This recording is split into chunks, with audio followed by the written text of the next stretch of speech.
Well, hello everybody, welcome back to Four Lights Wellness. My name is Amit. In this video, we're going to test out your core, see if it's actually doing what it's supposed to be doing. But a quick disclaimer, this is going to be stressing your neck extensors and flexors a lot. So if you have any injuries up there or cervical, stability problems at discs, any stenosis, anything like that, you really want to be careful while you're trying out this Inchworm level 2. Now, I have put up a couple videos before about the inchworm moving upwards, and that strategy is awesome for locomotion because you can use rotation with it. Same rotation you use when walking, so it's a great rehab exercise even if you have a little bit of a neck thing going on. But this is going to require pure flexion and extension from the neck extensors and lumbar extensors. So if you're having issues there, well, this probably is going to highlight them or make things worse.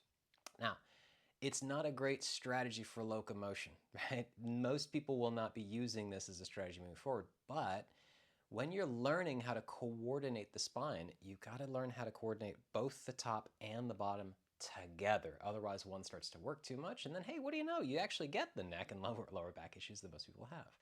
So what I'm going to do is I'm going to show you a couple of these, how to actually do it, what it should look like in some ways. I'm just finishing up a workout right now on this. And then I'm also going to talk about, what are some of the things you can do if you're having trouble with this to try and get better at it. So, real quick, I'm going to start up right by my Murphy bed here and head pretty much all the way through.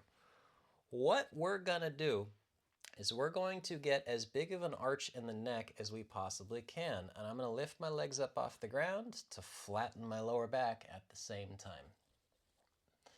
What we are going to do is we're going to push the head into the ground and we're going to tuck the chin to take the arch from the neck, and we're going to transfer that arch to the lower back. And to do that, you have to pick up your shoulders, which again, that's the loading of that cervical spine. Hello, big giant arch.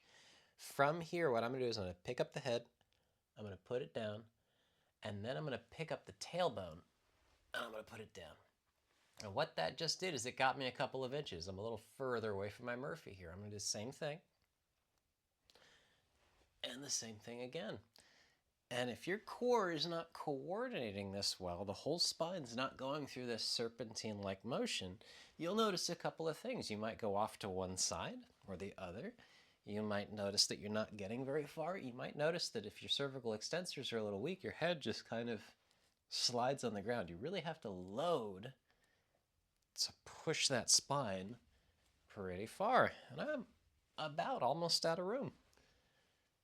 So I'm out of room. I just go back up. You've seen other videos of this, but I'll show you anyways. I'll pick fruit, I'll extend and rotate, pushing with the hip, getting up towards my Murphy bed so I can do it all over again.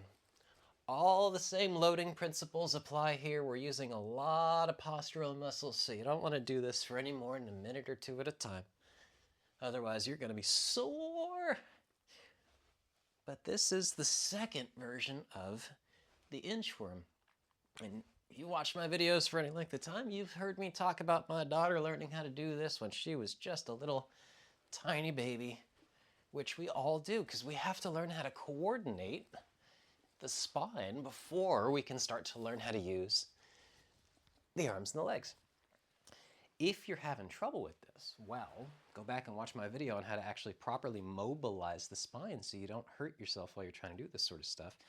And you also have to understand, if you're having trouble with this from a motor neuron development perspective, you do anything loaded harder, like, for example, a deadlift or a squat or something, some huge big exercise in the gym, you're increasing your risk for injury because the neurological development is not there to put on top of all of this infant development stuff. So if you're finding trouble with this, practice it. And if you want to know more about how the infant development sequence actually sets you up for success and a whole lot less risk for injury, well, I developed an entire course on this last year. It's called the Movement Reboot. It takes you step by step through the entire infant development sequence, step by step, so you don't have any issues later on. And the second you find an issue that you got to work on that, re-grease that groove neurologically, and then all of a sudden everything else in life gets better. So that's at fourlightswellness.com. You can go check it out.